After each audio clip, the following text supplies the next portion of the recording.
Voilà, bonjour à tous. Vous m'entendez bien? Oui, c'est bien qu'on ait une sono, hein, sinon je devrais vraiment parler fort. Et après, j'aurai plus de voix. Est-ce qu'on comprend toujours ce que les gens nous disent? Non. Et pourquoi? Il peut y avoir différentes raisons. Par exemple, une personne qui parle une langue qu'on ne connaît pas. Quelqu'un qui nous parle en suédois, puis on ne connaît pas un seul mot, on ne va pas comprendre ce qu'il nous dit. Ou bien, ou bien peut-être que la personne elle a un problème avec les cordes vocales ou un problème de prononciation et on ne va pas comprendre bien tous les mots. Ou bien, c'est peut-être nous qui sommes malentendants, qui ont un problème d'audition. Ou bien alors, il y a des bruits parasites. Il y a un train qui passe, un avion en réaction, ou il y a une machine, une tronçonneuse, ou je ne sais. Et on n'arrive pas bien à entendre et à comprendre ce que la personne dit. Une autre raison, c'est qu'on peut entendre les mots justes, on peut entendre la phrase, mais peut-être on ne saisit pas le sens de ce que la personne a voulu dire. Et ça s'appelle un malentendu. Et les malentendus, des fois, ça peut être assez drôle, hein, si la personne a mal compris, puis qu'elle nous répond complètement à côté, ça peut être drôle, il peut y avoir des situations cocasses. Mais parfois aussi, ça peut donner lieu à des rumeurs. On a cru comprendre quelque chose, on va le redire plus loin, et puis ce n'était pas ça. Vous connaissez tous, sûrement, quand vous étiez petit, vous avez fait le jeu du téléphone arabe, où il y a une chaîne, et une personne dit quelque chose à l'oreille de quelqu'un, et au bout de la chaîne, ça sort, mais complètement autre chose de ce qui a été dit au départ. Pourquoi? Parce que entre deux, il y a des personnes qui n'ont pas bien entendu et qui ont répété autre chose. Et dans le pire des cas, les malentendus, ça peut amener à des conflits, voire même à des ruptures. Voilà, des personnes qui ont mal compris quelque chose, qui ont cru que la personne leur faisait des reproches, leur en voulait ou les méprisait, et ont décidé de couper la relation. Et ça, c'est vraiment dommage. Est-ce que Jésus était toujours bien compris? Quand on lit les évangiles, on s'aperçoit qu'il n'était pas toujours facile à comprendre. Et la plupart du temps, les gens ne comprenaient pas ce que Jésus disait. Alors c'est vrai qu'il parlait souvent en paraboles et les gens ne comprenaient pas la signification de ces paraboles. Et même les disciples, en privé, ils demandaient à Jésus, mais explique-nous la parabole des terrains, par exemple, ou d'autres paraboles, parce qu'eux-mêmes n'avaient pas compris qu'est-ce que Jésus voulait dire par là. Ce qu'il y a aussi, c'est qu'il y a des mots qui ont différents sens. Il peut y avoir un premier sens, il peut y avoir un second sens. On peut prendre les choses au premier degré et puis parfois c'est au deuxième degré que la personne elle parle. Et par exemple dans Jean 6, quand Jésus il a dit « Je suis le pain de vie, celui qui mange ma chair, qui boit mon sang, il a la vie éternelle, celui qui mange de ce pain, il vivra éternellement », personne n'a rien compris. Ils se sont dit « Mais attends, comment est-ce qu'il va nous donner sa chair à manger? On n'est pas des cannibales quand même !» Alors, c'est vrai que les gens ne comprenaient pas du tout que Jésus ne parlait pas réellement du corps physique et du sang qui coulait dans ses veines, mais que c'était un sens spirituel. Et même à partir de ce moment-là, il nous est dit, à la fin du chapitre 6, que beaucoup de ses disciples l'ont quitté, ont cessé de le suivre parce qu'ils trouvaient que ses paroles étaient dures. Et nous, est-ce qu'on comprend toujours ce que Jésus veut nous dire? Et sinon, pourquoi? Quels sont les obstacles à une bonne compréhension de ce que le Seigneur dit, que ce soit au travers de sa parole, au travers d'un message, d'une circonstance ou d'une image?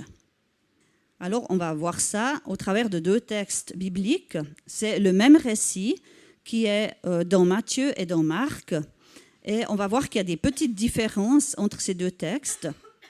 Et j'aime bien, lorsque j'étudie un texte de la parole, que ce soit un enseignement de Jésus, une parabole, que ce soit un miracle qu'il a fait ou autre chose, j'aime bien lire les différents textes qui se rapportent au même récit. Parce qu'il y a souvent des petits détails qui sont différents. Et il ne faut pas voir là une contradiction. La parole de Dieu ne se contredit pas, mais il faut voir plutôt ça comme un complément d'information. Et ça peut vraiment nous éclairer, nous donner des pistes sur les textes.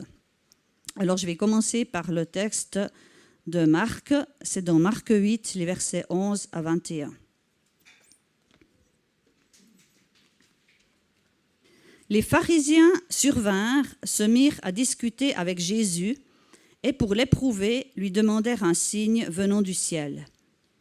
Jésus, soupirant profondément en son esprit, dit « Pourquoi cette génération demande-t-elle un signe ? Je vous le dis en vérité, il ne sera point donné de signe à cette génération. » Puis il les quitta et remonta dans la barque pour passer à l'autre bord. Les disciples avaient oublié de prendre des pains, ils n'en avaient qu'un seul avec eux dans la barque. Jésus leur fit cette recommandation. « Gardez-vous avec soin du levain des pharisiens et du levain d'Hérode. » Les disciples raisonnaient entre eux et disaient « C'est parce que nous n'avons pas des pains. » Jésus, l'ayant connu, leur dit « Pourquoi raisonnez-vous sur ce que vous n'avez pas des pains? Êtes-vous encore sans intelligence et ne comprenez-vous pas? Avez-vous le cœur endurci? Ayant des yeux, ne voyez-vous pas? Ayant des oreilles, n'entendez-vous pas? Et n'avez-vous point de mémoire? Quand j'ai rompu les 5 pains pour les 5000 hommes, combien de paniers pleins de morceaux avez-vous emportés? 12, lui répondirent-ils. Et quand j'ai rompu les 7 pains pour les 4000 hommes, combien de corbeilles pleines de morceaux avez-vous emportés? 7, répondirent-ils. Et il leur dit, ne comprenez-vous pas encore? Et je vais lire le même récit dans Matthieu 16, les versets 1 à 12. Les pharisiens et les sadducéens abordèrent Jésus et pour l'éprouver, lui demandèrent de leur faire voir un signe venant du ciel. Jésus leur répondit, « Le soir, vous dites, il fera beau, car le ciel est rouge, et le matin, il y aura de l'orage aujourd'hui, car le ciel est d'un rouge sombre. Hypocrite, vous savez discerner l'aspect du ciel, et vous ne pouvez discerner les signes des temps. Une génération méchante et adultère demande un miracle, il ne lui sera donné d'autre miracle que celui de Jonas. » Puis il les quitta et s'en alla. Les disciples, en passant à l'autre bord, avaient oublié de prendre des pains. Jésus leur dit, « Gardez-vous avec soin du levain des pharisiens et des sadducéens. » Les disciples raisonnaient en eux-mêmes et disaient, « C'est parce que nous n'avons pas pris des pains. » Jésus, l'ayant connu, dit, « Pourquoi raisonnez-vous en vous-même, gens de peu de foi, sur ce que vous n'avez pas pris des pains? Êtes-vous encore sans intelligence et ne vous rappelez-vous plus les 5 pains des 5000 hommes et combien de paniers vous avez emportés, ni les 7 pains des 4000 hommes et combien de corbeilles vous avez emportées? Comment ne comprenez-vous pas que ce n'est pas au sujet de pain que je vous ai parlé? Gardez-vous du levain des pharisiens et des sadducéens. » Alors ils comprirent que ce n'était pas du levain du pain qu'il avait dit de se garder, mais de l'enseignement des pharisiens et des sadducéens. Alors, le contexte, ça se passe peu de temps après ou juste après la multiplication des pains, la deuxième multiplication. Donc, Jésus avait fait une première multiplication des pains pour 5000 hommes et ensuite, il y avait une deuxième multiplication pour 4000 hommes, sans compter les femmes et les enfants. Les pharisiens viennent et demandent à Jésus un signe et Jésus va refuser en leur répondant, « Eh bien, vous avez déjà un signe, c'est celui du prophète Jonas. » Et on sait que Jonas est resté 3 jours et 3 nuits dans le ventre d'un grand poisson. Et ensuite, le poisson a rejeté Jonas sur le rivage. Et Jésus va rester 3 jours et 3 nuits dans le tombeau. Alors, c'est encore à venir lorsqu'il parle de ça, mais ça va être un signe vraiment qu'il est le Fils de Dieu, il va ressusciter. Donc, il ne va pas donner ce signe aux pharisiens. Et Jésus, juste après, va mettre en garde les disciples contre l'enseignement des religieux. Donc, il est dans la barque avec ses disciples, il traverse le lac et il leur dit « Méfiez-vous, gardez-vous avec soin du levain des pharisiens et des sadducéens. » Et dans l'évangile de Marc, c'est mis du levain d'Hérode. Alors, qu'est-ce que c'est que ce levain des pharisiens, des sadducéens, ce levain d'Hérode? Alors, c'est quoi le levain? C'est un agent de fermentation. On sait qu'on en met un petit peu dans de la pâte et que ce levain va faire gonfler la pâte, va la transformer. Mais les pharisiens, les sadducéens et Hérode n'étaient pas boulangers. Donc, ils n'avaient pas de levain. Donc, c'est bien un deuxième sens. Ce n'est pas le premier sens du mot levain que Jésus voulait dire. D'ailleurs, les disciples ont bien compris par la suite quand Jésus a répété ces mots à la fin, on le voit dans l'évangile de Matthieu, ils ont bien compris qu'il s'agissait de l'enseignement de ces personnes-là et pas du levain du pain. Alors, le levain des pharisiens, qui étaient les pharisiens? C'était des religieux qui étaient très légalistes. En fait, à la loi de Moïse, ils avaient ajouté beaucoup d'autres commandements. Et ils étaient vraiment à cheval là-dessus. Alors, ils ne les respectaient pas forcément eux-mêmes, mais en tout cas, il fallait que les autres les respectent. Donc, le levain des pharisiens, c'était le renseignement légaliste. C'était le légalisme. Les sadducéens, eux, eh bien, ils ne croyaient qu'aux écrits de Moïse. Donc, les 5 premiers livres de la Bible, Genèse, Exode, Lévitique, Nombre, Deutéronome, et c'est tout. Et ils ne croyaient ni à la résurrection des morts, ni aux anges et aux démons. On pourrait dire que le levain des sadducéens, c'est l'incrédulité. Et puis Hérode, Hérode, c'était le roi romain. Alors, c'était un nom comme Pharaon, hein, ce n'était pas forcément qu'un personnage qui s'appelait comme ça. Il y avait Hérode qui avait fait massacrer tous les enfants de 2 ans et au-dessous quand Jésus est né. Quand il a su que le roi des Juifs était né, il ne voulait pas de concurrence, donc il a fait massacrer. Mais là, c'était un autre Hérode, un successeur, qui était aussi roi des Romains, roi romain. Et on sait que les Juifs étaient sous occupation romaine à la période de Jésus. Et cet Hérode-là, il a fait décapiter Jean-Baptiste dans sa prison. Parce qu'un jour qu'il a fêté son anniversaire, eh bien, il avait pris en fait sa belle-sœur pour femme et Jean-Baptiste lui avait dit « Tu n'as pas le droit de faire ça ». Alors, il n'était pas content, il a fait mettre Jean-Baptiste en prison. Et par la suite, il y a eu une occasion où il a pu le faire décapiter. Donc, on pourrait dire que le levain d'Hérode, c'était sa soif de pouvoir et c'était aussi l'injustice. Et Jésus va mettre en garde ses disciples contre toutes ces attitudes-là. Le légalisme, l'incrédulité, la soif de pouvoir, l'injustice. Il y a certainement aussi d'autres choses. Alors, la question est, pourquoi est-ce que les disciples ont compris autre chose? Les disciples, ce qu'ils ont compris, c'est que Jésus leur reprochait d'avoir oublié de prendre des pains. C'était complètement hors sujet. En fait, ils ont entendu le mot levain et ils ont fait une relation de cause à effet entre levain et pain, parce que le levain, ça fait penser au pain, mais ils n'ont pas entendu ni pharisiens, ni sadducéens, ni Hérode. Ils ont entendu que le mot levain. Et là, ils se sont dit, on a oublié de prendre les pains.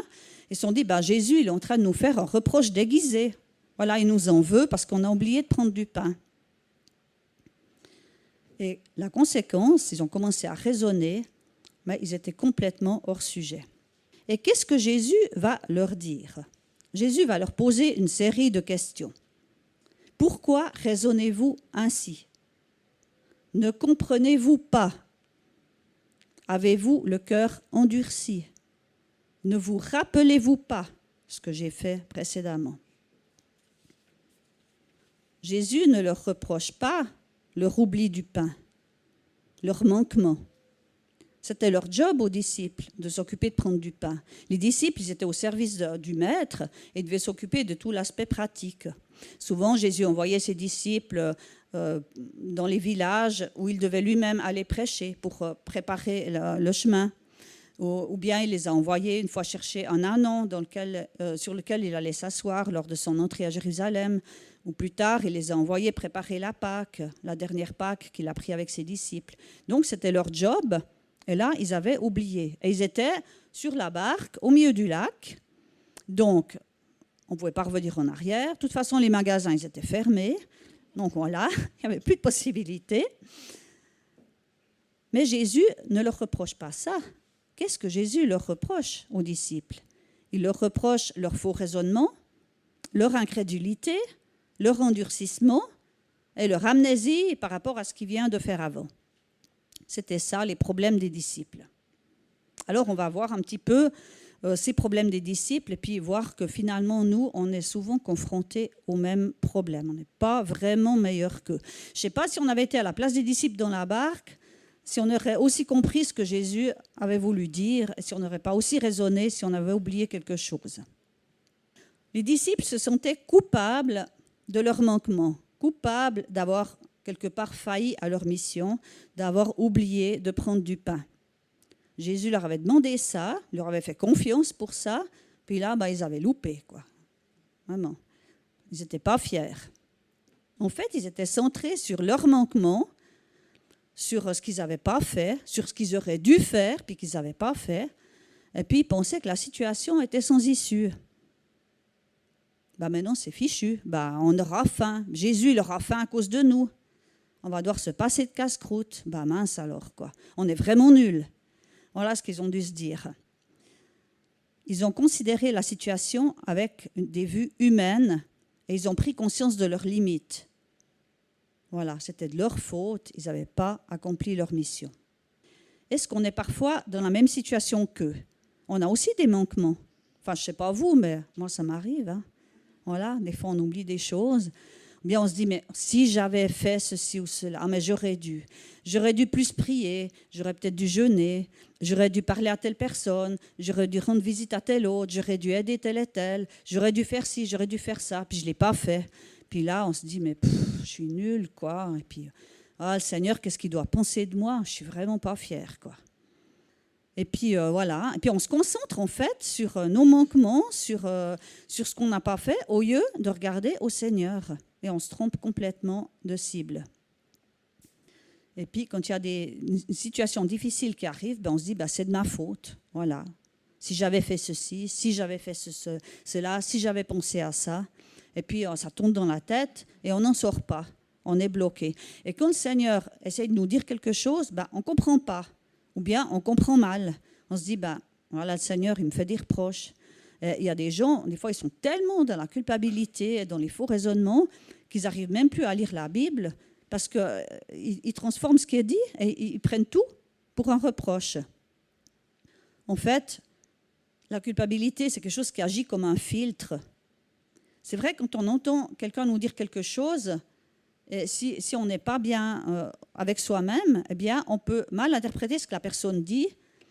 Et puis, voilà, on va, au travers de notre vécu, de nos expériences passées, de nos échecs, on va interpréter les choses. Ça va fonctionner comme un filtre par rapport à ce que les gens nous disent.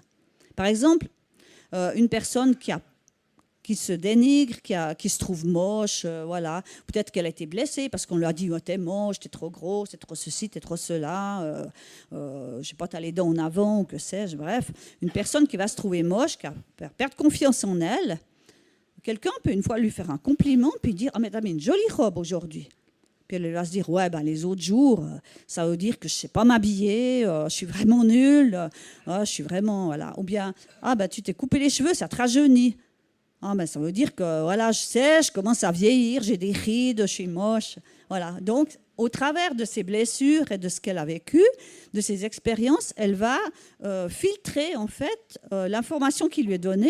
Elle va mal le comprendre, mal le prendre et interpréter complètement autre chose, alors que la personne était contente de lui faire un compliment, dire ça va lui faire plaisir, ça va lui donner confiance, ça va lui donner le sourire. Non, la personne, justement, c'est loupé, quoi. Alors, en fait, c'est vrai que parfois, à cause de nos limites, de nos erreurs, de nos manquements, on peut aussi mal comprendre ce que le Seigneur nous dit et croire qu'il nous fait des reproches. Mais on oublie que le Seigneur est plus grand que notre cœur. Et il est dit dans 1 Jean 3, verset 20, « Même si notre cœur nous condamne, Dieu est plus grand que notre cœur et il connaît tout. » Même si notre cœur nous condamne, Dieu est plus grand que notre cœur et il connaît tout. Et… c'est vrai que Dieu nous connaît tout, il nous connaît mieux que nous-mêmes, il sait ce qu'il y a au fond de notre cœur et il nous aime malgré tout. Il est bon malgré tout. Il ne change pas. La culpabilité, ce n'est pas la même chose que la conviction de péché. La conviction de péché, c'est quand on a vraiment péché, on a enfreint la loi de Dieu, on a commis une injustice, on a fait quelque chose qui était contraire au plan de Dieu. Et le Saint-Esprit va nous montrer cela et on va avoir une conviction de péché et on va demander pardon et on va être libéré, on va être pardonné. La culpabilité, en fait, elle va nous donner une fausse conception de Dieu et elle vient d'où la culpabilité? Eh bien, elle vient du légalisme. Parce qu'on croit qu'on doit mériter la faveur de Dieu. Et ça vient aussi beaucoup de notre éducation, de notre culture, des expériences peut-être passées. Alors, si tu es sage, tu auras un bonbon. Si tu finis ton assiette, tu auras du dessert. Si tu es gentil, on ira à la place de jeu ou que sais-je. Hein. Voilà, souvent on a entendu ça dans notre enfance. Et on pense qu'en fait, on doit faire les choses pour mériter la faveur de Dieu à notre égard. Voilà, si on fait le bien, Dieu va être content avec nous, il va nous bénir. Et puis si on a des manquements, qu'on ne fait pas tout juste, attention. Hein. Et là, on a une fausse image de qui est Dieu. On oublie qu'il est bon et qu'il est amour. Alors par rapport au salut, on a compris qu'on n'est pas sauvé par les œuvres, par nos mérites, qu'on ne peut pas mériter notre salut. C'est par grâce que nous sommes sauvés, par le moyen de la foi. Cela ne vient pas de vous, c'est le don de Dieu. Ce n'est pas par les œuvres afin que personne ne se glorifie. On connaît ces versets, on sait. Mais pour les autres choses, est-ce qu'on ne pense pas qu'il faut plus prier, il faut plus être consacré, il faut plus être sanctifié pour que Dieu nous bénisse? Alors, ça ne veut pas dire qu'il ne faut pas rechercher, bien sûr, à être toujours plus proche de Dieu possible. Le but, c'est qu'on grandisse avec le Seigneur. C'est que dans la communion avec lui, on soit transformé. C'est qu'on grandisse de plus en plus. Mais voilà, des manquements, on en aura toujours. Et le Seigneur ne va pas nous reprocher ça. Le Seigneur nous fait grâce. Donc, on voit que dans le cœur des disciples, il y avait du levain, du légalisme. Justement, ce contre quoi Jésus les met en garde. Et puis, dans le cœur des disciples, on a vu, il y avait aussi de l'incompréhension, de l'endurcissement, de l'incrédulité. Et un verset qui est assez surprenant, c'est dans Marc 6, verset 52. C'est lors de la première multiplication des pains. Il nous est dit que les disciples n'avaient pas compris le miracle des pains parce que leur cœur était endurci. Oh, ça pose quand même question. Ne pas comprendre un miracle. C'est bizarre quand même. Hein? Et Jésus dit, est-ce que vous avez des yeux, vous ne voyez pas, vous avez des oreilles, vous n'entendez pas? Et c'est vrai que si on ne veut pas comprendre parce qu'on a un cœur endurci, qu'on est incrédule, on ne voit pas ce que le Seigneur fait. On ne voit pas. On a nos yeux spirituels qui sont voilés, on a des bouchons dans nos oreilles spirituelles et on n'entend pas ce qu'il nous dit. Un cœur endurci, c'est un cœur qui est incrédule. Et ceux qui ne veulent pas croire, ils ne voient pas, ils n'entendent pas. Et on voit que les disciples, ils avaient dans leur cœur ce levain des Sadducéens qui est l'incrédulité.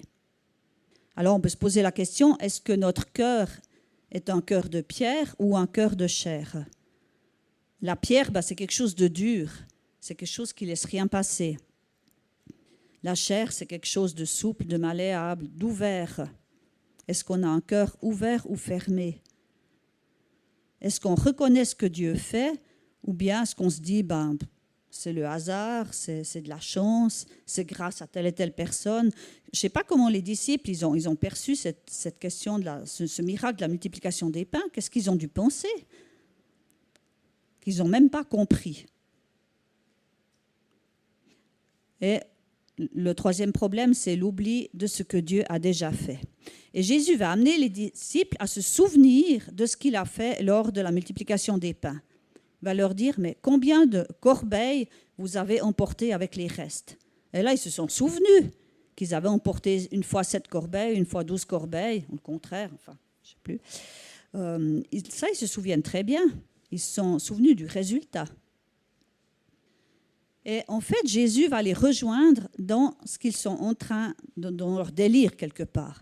Parce que Jésus a parlé de levain, eux, ils ont compris que Jésus parlait du pain. Et là, maintenant, Jésus, il va parler du pain. Il va parler des multiplications des pains. Donc, il va les rejoindre et les amener à partir de là à comprendre ce qu'il voulait dire. Comme si Jésus leur disait, vous voulez qu'on parle du pain? On va parler du pain. Alors, vous vous rappelez? J'ai quand même multiplié les pains par 2 fois. Et puis, vous avez emporté des restes, vous vous souvenez de ça. Et se souvenir de ce que Dieu a fait, de ce que Jésus a accompli, ça va nous aider dans nos situations présentes. Ça va nous aider à avoir foi en lui. Et parfois, on oublie tout ce que le Seigneur y fait dans nos vies.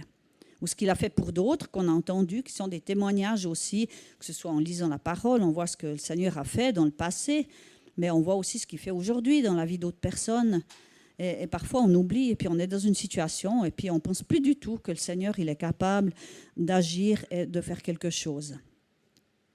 Est-ce que dans nos difficultés, on oublie ce que Jésus a fait? Alors, en conclusion, ce n'est pas tellement nos limites, nos manquements qui posent problème, mais c'est nos faux raisonnements, c'est notre incrédulité, c'est l'oubli de ce que le Seigneur a fait, c'est notre légalisme, c'est notre incrédulité. Et tout ça, ça nous empêche de comprendre qu'est-ce que Jésus veut nous dire. Quelle est la part de levain dans nos vies? Quelle est la part d'incrédulité? Quelle est la part de légalisme dans nos cœurs? Je crois que quelque part, on n'est pas épargné. On en a tous un peu, des fois plus, des fois moins. Mais il ne faut pas qu'on oublie la puissance du levain. Un petit peu de levain, ça a une énorme influence. Lorsqu'il est mis dans la pâte, il va faire... il faut qu'il y ait des conditions, température, etc. Mais il va avoir un impact incroyable. Et si on laisse ce levain de l'incrédulité, du légalisme dans nos vies, ça va avoir une influence sur toute notre vie, sur nos attitudes, nos comportements, nos actions. Ça va empoisonner notre vie spirituelle. Alors, quelle solution? C'est reconnaître nos manquements, mais refuser la culpabilité. C'est vrai, on a des limites, il faut les reconnaître. Mais le Seigneur ne veut pas qu'on reste avec de la culpabilité. C'est aussi dans la communion avec le Seigneur qu'on va grandir, qu'on va être transformé. Ce n'est pas par nos efforts, par nos mérites. Les mérites, c'est opposé à la grâce. Et la culpabilité est basée sur les mérites, mais la grâce, on a tous besoin de la grâce de Dieu. Et c'est dans cette communion avec le Seigneur, en l'écoutant, en écoutant vraiment sa parole, en allant vers lui, eh bien c'est comme ça qu'on va grandir et qu'on va faire les choses. On n'est pas appelé à faire les choses pour obtenir la faveur de Dieu, mais on va faire parce qu'on a obtenu la grâce de Dieu. La grâce de Dieu, elle nous transforme. On va avoir envie après de faire les choses que le Seigneur approuve. Et puis, choisir de croire tout simplement. Faire confiance pour tous nos besoins, dans tous les domaines de notre vie. Et aussi se souvenir de ce que Jésus a fait. Ce qu'il a fait, il peut le faire encore parce que rien ne lui est impossible. Finalement, ils avaient quand même un pain avec eux dans la barque, ces disciples. Ils avaient un pain pour 13 personnes. Est-ce que c'était un problème pour Jésus de multiplier ce pain-là pour tout le monde? Ben non, s'il avait multiplié 5 pains pour 5000 personnes, 5 pains pour 5000, ou enfin je ne sais plus combien de pains pour des milliers de personnes, juste quelques pains et quelques poissons pour des milliers et des milliers de personnes, multiplier un pain pour lui et pour ses disciples, ce n'était pas un problème. Ce qu'il a fait, il peut le faire encore. Jésus n'est pas limité. Donc Jésus a vraiment mis en garde ses disciples contre l'incrédulité, contre le légalisme. Et il nous met en garde, nous aussi, contre ces attitudes-là. Il désire qu'on soit purifié du mauvais levain. Il en est parlé aussi dans Galates et dans Corinthiens. Un peu de levain fait lever toute la pâte. Faites disparaître le vieux levain afin d'être une pâte nouvelle. Et dans Galates 5, 7 à 10, il est parlé du levain du légalisme. Faites disparaître le levain du légalisme. Et dans 1 Corinthiens 5, c'est plus le levain de la malice et de la méchanceté. Je crois qu'on n'est pas à l'abri d'avoir du mauvais levain dans notre vie spirituelle, mais le Seigneur veut nous libérer de ça, qu'on puisse le reconnaître, qu'on puisse le confesser, qu'on puisse lui demander de l'aide. Je crois que c'est vraiment important. Pour pouvoir entendre clairement sa voix, pour comprendre ce qu'il nous dit, vraiment, qu'est-ce qu'il a voulu dire. Alors, Si tu veux vraiment entendre la voix de Dieu, ben laisse-le te purifier du vieux levain. Laisse-le te purifier. Et souviens-toi de qui il est, de ce qu'il a fait. Et fais-lui confiance totalement pour tous les besoins de ta vie.